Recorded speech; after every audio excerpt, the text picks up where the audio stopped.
have watched 5,000 minutes of Ruben Amorim's Manchester United team, and the truth is staggering. There's the good, the bad, and the ugly. This could be the season that changes everything for Manchester United. The fans, but we are changing so much in this moment with a lot of games.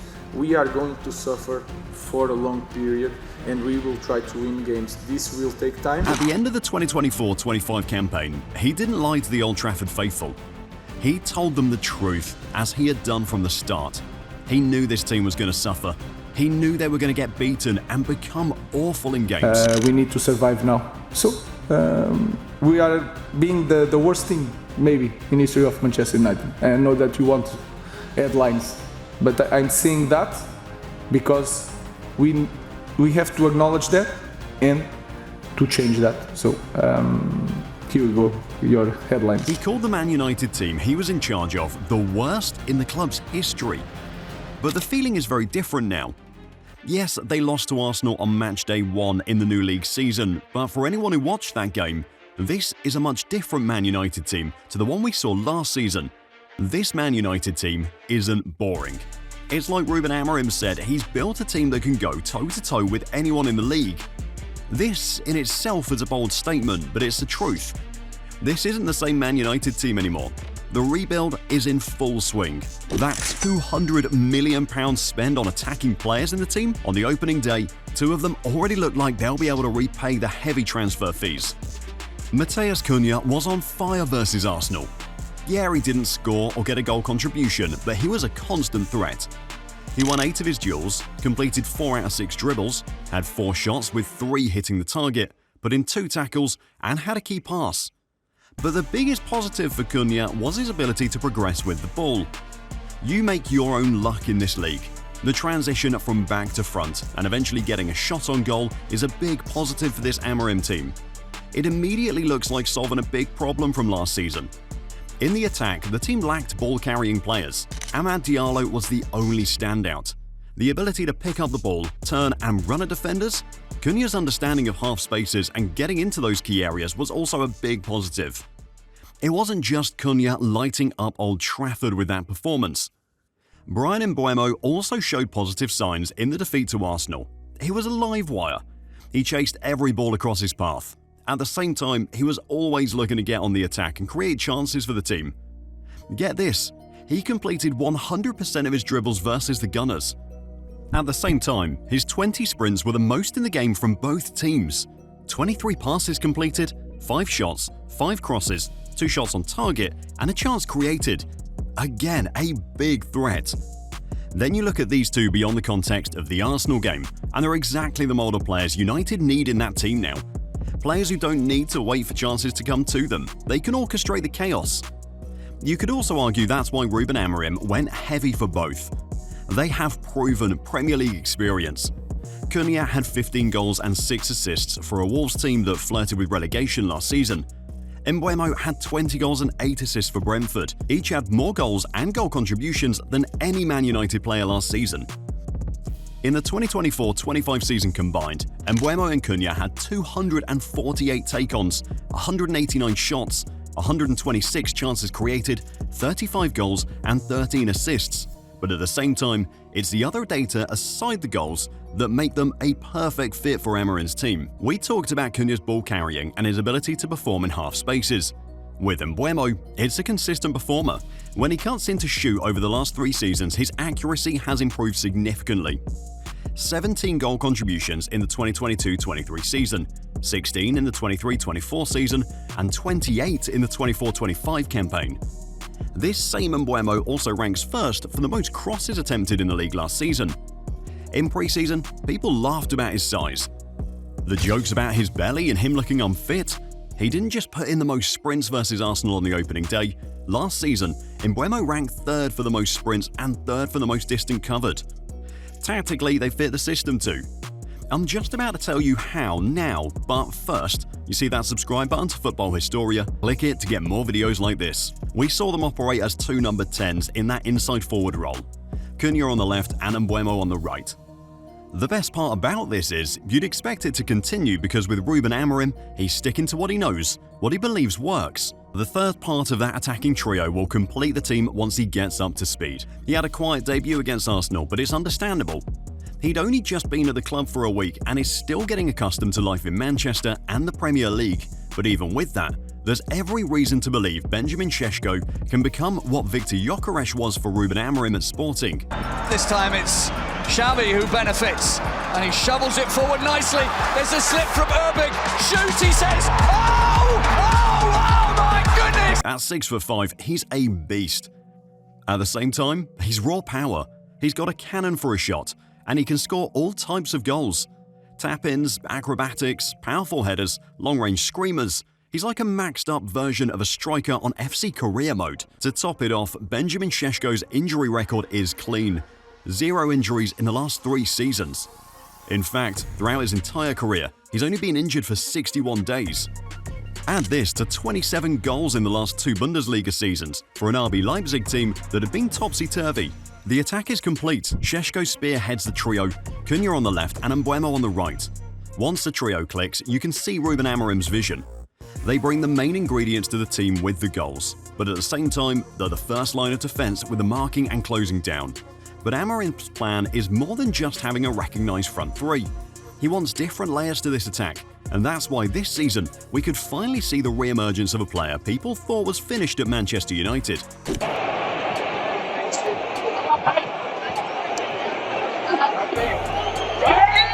Mason Mount had arguably his best game in a United shirt in the defeat to Arsenal.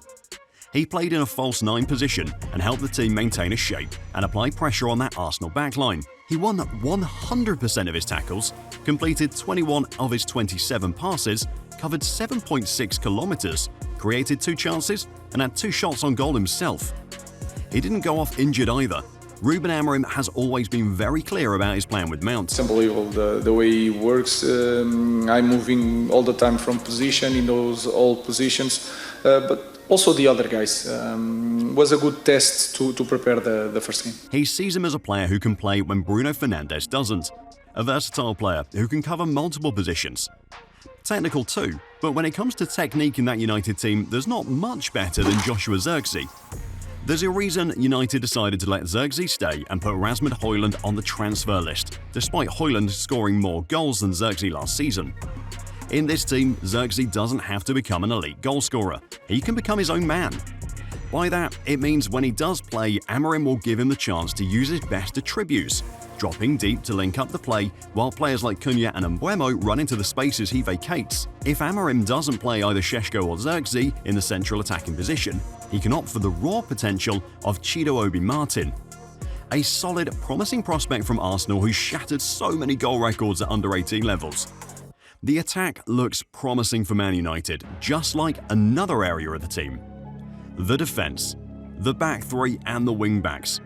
Against Arsenal, Amorim decided to go with a trio of Leny, Yoro, Matthijs de Ligt and Luke Shaw. And honestly, despite the defeat, the trio worked. With Leny Yoro, Amorim has an outlet, a very confident defender on the ball with a recovery pace to sprint back on the rare occasions he gets beaten. It's the same with Luke Shaw too. Playing in a back three instead of the left wing-back role he'd have been expected to play allowed Shaw to operate in that ball-playing defender position.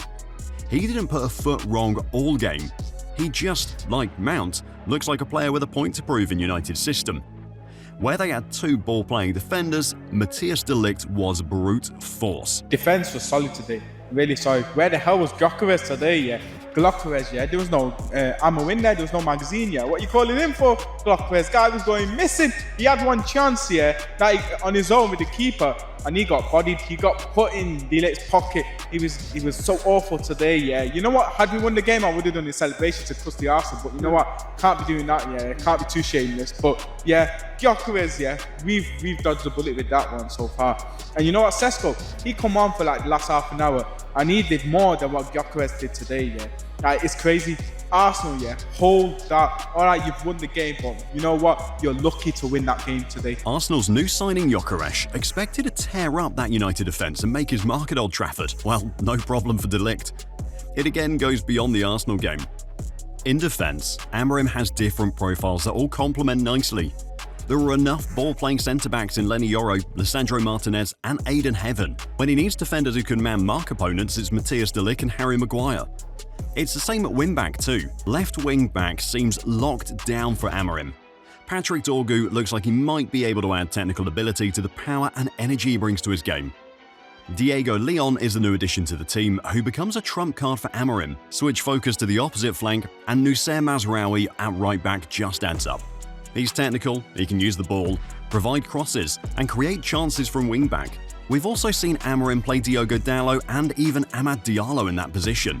Either way, there's depth and there's cover. With each player, the main idea is to tactically understand the team, what he expects from the position, and how they can each combine their skill sets with the roles he wants them to play. Everything we've seen so far has been the good about Ruben Amorim's Manchester United team.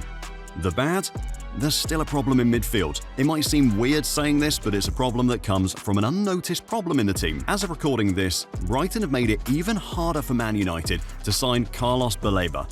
But if they're able to get him over the line, he'd be an incredible addition to the team. Why?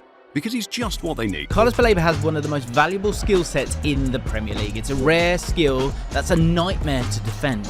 Usually bypassing a press can be a huge headache for Premier League managers to solve. But Baleba is able to completely rip open the opposition's press. His ability to drive with the ball and evade the press allows his team to work their way. His ability to bypass opposition presses makes him the perfect fit for the United in midfield. I mean, it's clear by now that one of the biggest problems Ruben Amorim faced last season was his United team getting caught out in transitions. They buckled when teams applied the press and struggled to get out, because from midfield, other than Bruno Fernandes, there wasn't any realistic options who could beat the press. Baleba immediately becomes the ultimate hybrid option for United. Think of him as a mix of Moises Caicedo with the ball-carrying ability of a Ryan Gravenberch. He can tackle, he put in 79 last season. He was Brighton's Young Player of the Year for a reason. At the same time, what he'd bring to this team going forward would be immense. That ball-carrying ability isn't just in his half, it extends into the final third too. I mean, it just adds up. Imagine Baleba driving with the ball and finding players like Cunha Mbeumo, Šeško, or even Bruno Fernandes with spaces to attack teams. Dangerous. It's still only a dream for United, unfortunately. To get Baleba over the line from Brighton, United would need to pay big. Yeah, we see them this summer bringing Cunha, bringing Mbeumo, and now bringing Šeško. So do they have money left to bring in, say, a Carlos Baleba, who they've been linked to? But we're talking like 80 to 100 million? A fee of 80 to 100 million pounds. Take into account that United have already spent 200 million in this window, and adding what Baleba could cost seems like a lot. The other problem? Just a different season. Manchester United, when they were offered 120 million for Bruno Fernandes, they should have snatched the Saudi Arabia's hands off. We could have be getting Baleba in now. This seems harsh. It is. But there's a degree of truth in this that affects Amorim's plans and tactics. There is no doubt that Bruno Fernandes is a world-class player. He's carried this United team for years in the dark phases. But the truth is, it's hard to see where he fits in Amorim's plans. We'll go over the formation again and the roles particularly in midfield, because it's a 3-4-2-1 or a hybrid 3-4-3. The duo in midfield becomes very important. Take it back to his Sporting Lisbon days, when he had Manuel Ugarte, Morten Hjulmand, or Hidemasa Morita. The point is, whichever combination he stuck in midfield worked because the system had a clear idea. The duo in midfield was physical, they had the legs to run, and at the same time intimidate opponents. That's the problem with Bruno Fernandes. We know what he can do on the ball, but as a central midfielder, it's hard to see him fit into the team and the system where it's just two in midfield. With players like Casemiro and Ugarte, there's already the physical part, but the team needs a proper central midfielder like Carlos Baleba to occupy the position, not Bruno Fernandes. The other problem is, if he doesn't play in central midfield, where can he play? Maybe on the right-hand side of the front three, but he'll lack the pace and directness a player like Cunha brings. It's an even bigger problem because of how good he is. It still feels, even with watching this United team, that Ruben Amorim is trying to find ways to fit Bruno into the system. He still hasn't found one. That's the bad with United. The ugly? Matchday 1 in the new Premier League season showed a persisting problem the team needs to address. They lost to Arsenal after a goalkeeping error from Altay Bayındır. The sad truth is that goalkeeping errors have become a consistent negative trend for United over the years. Onana's mistakes have become a search trend on YouTube. Now Bayındır on the first day, and it ultimately proved to be the difference between what would have been a solid draw for United and a defeat. Credit to Ruben Amorim, he was immediately out to defend Bayındır. No. Before the penalty. You don't remember the game, I remember the game. Altay was unbelievable in that game. So I consider everything to put one on another, and I choose Altay. As would any manager after his player gets criticised in the opening game. But the grand narrative is that these mistakes cannot keep happening. Amorim knows this United team needs a new goalkeeper. There's no hiding it. Names like Gianluigi Donnarumma spring to mind. But then the competition with Man City and what they'd be offering has made the deal less likely to happen as the weeks have progressed. 5,000 minutes of Amorim's Man United team. And this is a truth. It's clear he's modelling the same tactics that brought him success at Sporting. A solid back three, energetic, high-quality wing-backs, a solid duo in midfield, and a front three that have the work rate to press and the ability to deliver end product. But it's also clear that for Man United to succeed, Amorim must first fail. And that's what he did last season. That's why he was willing to suffer with the team and not give in to the pressure of changing tactics. He wanted to see the team, he wanted to know the players he'd work with this season and the ones to phase out, and he has a clear plan. I can't wait to see this new United team play out, particularly the new guy up top, Benjamin Šeško. He's a beast. Actually, scratch that, he's United's beast now. Click the next video to find out how much of an absolute beast Man United's new striker is.